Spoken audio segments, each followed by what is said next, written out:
آپ سبھی کا سواگت ہے آپ کے اپنے channel Chowk and duster academy میں ایک بار پھر۔ اور آج کی اس ویڈیو میں ہم بات کریں گے علامہ اقبال کی، کیونکہ جیسا کہ آپ کو پتہ ہے جامعہ ملیہ اسلامیہ میں BA آنرز اردو میں علامہ اقبال کے متعلق بھی سوال پوچھ لیا جاتا ہے۔ سوال یہ آ سکتا ہے کہ علامہ اقبال کی شاعری کی خصوصیات بتا دیجئے، تو اس طریقے سے ہم ان کی خصوصیات پر روشنی ڈالیں گے۔ چلیے، زبان و ادب کی تاریخ میں جو مقام و مرتبہ محمد اقبال کو حاصل ہے وہ اردو کے چند ہی شعراء کو نصیب ہوا۔ ان کو بے وقت کے مفکر، بلند شاعر، فلسفانہ، محبت وطن وغیرہ کی حیثیت سے جانا جاتا ہے، کیونکہ انہوں نے اردو شاعری میں نئی روح پھونکی۔ اب ان کی خصوصیات کے بارے میں دیکھ لیتے ہیں۔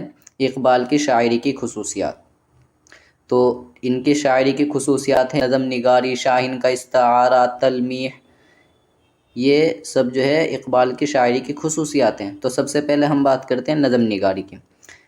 اقبال نے جلد ہی جان لیا تھا کہ روایت کی نظم گوئی اور غزل گوئی ان کے مزاج اور طبیعت سے مناسبت نہیں رکھتی۔ اس صنف کو ایک وسیع میدان کی ضرورت ہے۔ اقبال نے اپنی توجہ نظم کی طرف کی اور اپنی پہلی نظم ہمالیہ لکھی۔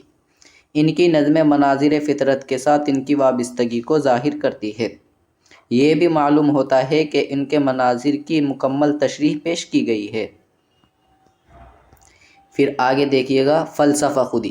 اقبال کی ابتدائی دور کی بہت سی نظموں میں فلسفہ خودی کے کئی عناصر اپنے ابتدائی اور خاص شکل میں موجود ہیں، جو آگے چل کر اپنی صورت اختیار کرتے گئے۔ دیکھیے، حقیقت پسندی۔ علامہ اقبال اپنے کلام میں اس بات کا خاص طور پر خیال رکھتے تھے کہ جو بات کہوں وہ حقیقت پر مبنی ہو، کیونکہ وہ در حقیقی چیزوں کو اپنے کلام میں شامل کرنے سے گریز کرتے تھے۔ یہی وجہ ہے کہ علامہ اقبال کو ایک حقیقت پسند شاعر کے روپ میں جانا جاتا ہے۔ تلمیح، یہ بھی علامہ اقبال کی شاعری کی خصوصیت ہے۔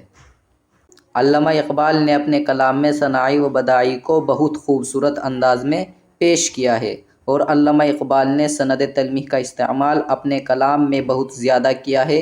اس لیے اقبال کی شاعری کی خصوصیات میں سند تلمیح کو سب سے زیادہ اہمیت حاصل ہے۔ شاہین کا استعارہ۔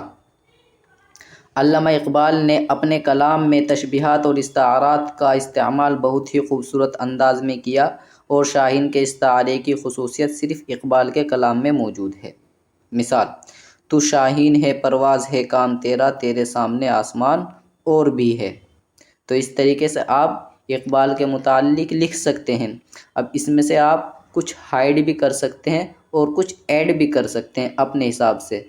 جیسے کہ یہاں ہم نے 5 خصوصیات کے بارے میں بات کی ہے، لیکن ان کی خصوصیات میں شامل ہے وطن پرستی بھی، ان کی خصوصیات میں شامل ہے رومانیت بھی، ان کی خصوصیات میں شامل ہے۔ تو بھی اب اگر آپ چاہیں تو اس کو آپ ایڈ کر سکتے ہیں۔